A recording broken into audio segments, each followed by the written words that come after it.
Hi hello guys, ഞാനിപ്പോൾ ഇതാ ഒരു ഉത്സവം കൂടാൻ വേണ്ടി പോവാണ് കേട്ടോ. കുറേ നാൾക്ക് ശേഷമാണ് ഉത്സവമൊക്കെ കൂടുന്നത്. എനിക്ക് ഈ ഉത്സവമൊക്കെ ഭയങ്കര ഇഷ്ടമുള്ള കാര്യമാണ് കേട്ടോ. നമ്മൾ അവിടുത്തെ വൈബ്, ഉത്സവപ്പറമ്പിലെ വൈബ് എന്ന് പറഞ്ഞാൽ ഒരു പ്രത്യേക വൈബ് തന്നെയാണ്. കുറേ ഡാൻസ് പാട്ടൊക്കെ ഇതാ എന്തൊക്കെയോ ഡാൻസ്, കുറേ ലൈറ്റിങ്ങും കാര്യങ്ങളൊക്കെ ആയിട്ട് കുറേ ഡാൻസ്, പുതിയ പുതിയ കുറേ സംഭവങ്ങളുണ്ടായിരുന്നു. ഇതൊക്കെ ഞാൻ ആദ്യമായിട്ടാണ് കാണുന്നത്. പിന്നെ ചെണ്ടമേളം തന്നെ നമുക്ക് എല്ലാവർക്കും മലയാളിക്ക് ഏറ്റവും ഇഷ്ടമുള്ള കാര്യമാണല്ലോ. ചെണ്ടമേളമൊക്കെ നല്ല രസമാണ് കണ്ടുകൊണ്ടിരിക്കാൻ. പിന്നെ അവിടുത്തെ കുറേ പാട്ടും ലൈറ്റും കാര്യങ്ങളും ആളുകൾ ഇതൊക്കെ നല്ലൊരു പ്രത്യേക വൈബ് തന്നെയാണ്. ഭയങ്കര ഇഷ്ടമാണ് ഉത്സവം കൂടാൻ. അതും കുറേ നാളുകൾക്ക് ശേഷമാണ് ഞാൻ ഇതൊക്കെ കൂടുന്നതും. ഇപ്പോഴത്തെ കുറേ ട്രെൻഡ് അനുസരിച്ച് കുറേ സംഭവങ്ങളൊക്കെ കാണുന്നത് ആദ്യമായിട്ടാണ്. നല്ല രസമുണ്ടായിരുന്നു.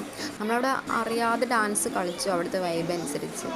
പിന്നെ കുഞ്ഞാവെ അവളിതൊക്കെ കാണുകയാണ് ആദ്യമായിട്ട്. അവളും എൻജോയ് ചെയ്യും. നമുക്ക് ഈ ചെണ്ടമേളമൊക്കെ ഭയങ്കര ഇഷ്ടമാണ്. അവൾക്ക് ബലൂണൊക്കെ വാങ്ങിച്ചു കൊടുത്ത്, ഐസ്ക്രീമൊക്കെ വാങ്ങിച്ചു കൊടുത്ത് നമ്മളവിടെ ഫുൾ എൻജോയ് ചെയ്തിട്ടാണ് നമ്മൾ തിരിച്ച് വീട്ടിലേക്ക് പോകുന്നത് കേട്ടോ ഗൈസ്. ഈ ഉത്സവം എന്നൊക്കെ പറഞ്ഞാൽ പ്രത്യേക തന്നെ ഒരു വൈബാണ്. അത് പറഞ്ഞാൽ മനസ്സിലാവില്ല ഗൈസ്.